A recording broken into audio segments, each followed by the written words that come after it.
তো hello everyone, কেমন আছো সবাই? শুভ সকাল সবাইকে। আশা করি সকলের দিন খুব খুব খুব ভালো যাবে। আর দেখো, আমি আজকে সকালে খাবার করে ফেলেছি। না, আজকে কোনো চাও না আর রুটিও না। রোজ রোজ থোড়ই ভালো লাগে চা রুটি খেতে। আজ আমি করে ফেলেছি ডিম আর আলু সিদ্ধ, গরম গরম ভাত। আমার ছেলে এমনি টিউশনিতে যায়, ওকে না অনেক দেরি করে ছুটি দেয়, প্রায় ছুটিই দেয় 10:30টায়। তো কখন বাড়ি আসবে, খাবে, স্কুল যাবে, তার জন্য আমি ওকে বললাম তুই তাড়াতাড়ি স্নান করে রেডি হয়ে নে, আর আমি তোকে ভাতটা মাখিয়ে দিচ্ছি। তো ভাত, আলু সিদ্ধ আর ডিম। আমার ছেলে এমনিতে সিদ্ধ ভাত দাও আর পান্তা ভাত দাও, ওর ওইসবের কোনো ব্যাপার নেই। গরিবের সংসারে জন্ম নিয়েছে, মানিয়ে নিতেও খুব ভালো করে জানে। ওকে যদি দুদিনের পান্তাও দিয়ে দাও তাও বলবে না আমি খাবো না পান্তা ভাতটা। তা সত্যি ওকে নিয়ে আমার কোনো খাওয়া দাওয়ার কোনো ঝামেলা নেই। তো ওকে আমি বললাম যে নে খেয়ে নে, ও বলছে না আমি ক্যামেরার সামনে খাবো না, আমার লজ্জা লাগে। আমি রেগে গিয়ে বললাম ঠিক আছে তোকে খেতে হবে না, আমিই খেয়ে নিচ্ছি। তাই বলে আমি দুগাল খেলাম, খেয়ে ওকে বললাম তুই এবার খা। আমি ভাবলাম ও খাক, আমি গিয়ে থালা বাসনটা মেজে নিই। তো আমি চলে আসলাম এখানে থালা বাসন মাজতে। ভাই, আমি যদি সিদ্ধ ভাতও রান্না করি তাও আমার এত এত থালা বাসন বেরোবে, আর যদি আমি তরকারি ভাতও রান্না করি তাও আমার এত থালা বাসন বেরোয়। কী করে হয় আমি নিজেও বুঝতে পারি না। সত্যি মানে আমি জানি না আর কারোর এমন হয় কি না। যদি কারোর আমার মতো এমন এমন যদি অবস্থা থাকে যে সিদ্ধ ভাত রান্না করলেও অনেক থালা বাসন হয় আর তরকারি ভাত, তো আমাকে কমেন্টে জানাবে। জানি আমি নতুন ইউজার, আমার ব্লগ দেখার মতো আগ্রহ হয়তো কারোর নেই, তবুও যদি ভালো লাগে তো প্লিজ একটা ফলো দিয়ে পাশে থাকবে। আমিও সবার পাশে থাকার চেষ্টা করি।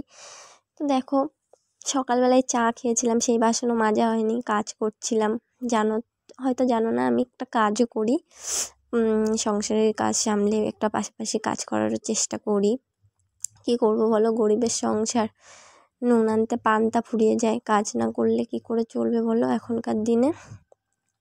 তো এইগুলো করে ঠোরে আমি ভাবলাম থালা বাসন টাসনগুলো ধুয়ে নিই, ধুয়ে টুয়ে একবারে আমি স্নান টিনান করে তারপরে আবার কাজে হাত দেবো, কাজ করব।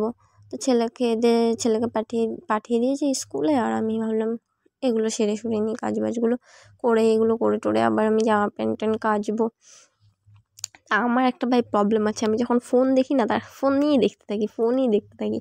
যখন কাজ করব তখন আবার কাজ একভাবে সব করে নেবো। তো বাসন টাসন মেজে চলে আসলাম জামা প্যান্ট কাচতে। জামা প্যান্ট ট্যান্ট কাচবো, কেচে ধুয়ে মেলে দিয়ে। আরে দুই একদিন কী হয় জানো না, জামা প্যান্ট আমি ভিজাই 9টায়, আমি ভাবি কাচবো, কিন্তু আমি কাচি কটায় জানো, 3টে। কেন? আমার ফোন টিপতে টিপতে 3টে বেজে যায়। মানে আমি নিজে বুঝতে পারি না, দুই একদিন যেন আমার কী ভূতে ধরে জানি না ভাই। আর কার কার এমন হয় আমাকে জানিও। তো আমি চলে আসলাম এদিকে জামা প্যান্ট ট্যান্ট কাচতে, জামা প্যান্ট ট্যান্ট কেচে কুচে দিয়ে। আর আমার ফোন ধরার যেহেতু কেউ নেই, আর না আমার স্ট্যান্ড আছে, তাই আমি ফোনটাকে সাইডে রেখে দিয়েছিলাম, রেখে দিয়ে আমি কাজ করছি। আর মাঝে সাঝে দেখছি যে ফোনে জল যাচ্ছে কি না। ফোনে যদি জল যায় তাহলে তো ফোনটা নষ্ট হয়ে যাবে। তো হয়ে গেছে আমার জামা প্যান্ট কাচা, আমি মেলে দিয়েছি জামা প্যান্ট। এদিকে জামা প্যান্ট শুকাতে লাগুক, আর আমি ঘরে গিয়ে একবার আমি স্নানও করে নেবো। তো স্নান টান করে, কী ভাবছো আমি কোথাও যাবো ঘুরতে? না, একদমই সেই চান্স নেই ভাই। না আমার টাকা পয়সা আছে, আর না আমার ঘোরার মতো অবস্থা আছে। তো আমি কেন এখন ড্রেস পরেছি আর মাথা চিরুনি করছি আমি বলছি, আমি একটু সাজুগুজু করছি। কারণ আমি একটু সাজুগুজু করে একটু শর্ট ভিডিও বানাবো, রিলস বানাবো, তার জন্যে আমি ভাবলাম যে একটু করে নিই এখন বিকালবেলায় আমি রিলসটা বানিয়ে রাখি, তাহলে ভালো হবে। যেহেতু আমার স্ট্যান্ড নেই, লাইটের ব্যবস্থা নেই, আর ঘরেও ভালো ক্যামেরা হয় না, ভালো ছবি আসে না, তাই আমি ভাবলাম বিকালের আলোতে আমি রিলসটা বানিয়ে নিই।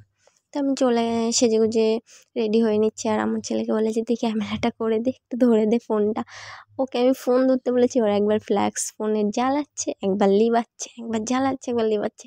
এইসবে তো আমার হয়ে গেছে রাগ, কী আর করবো বলো।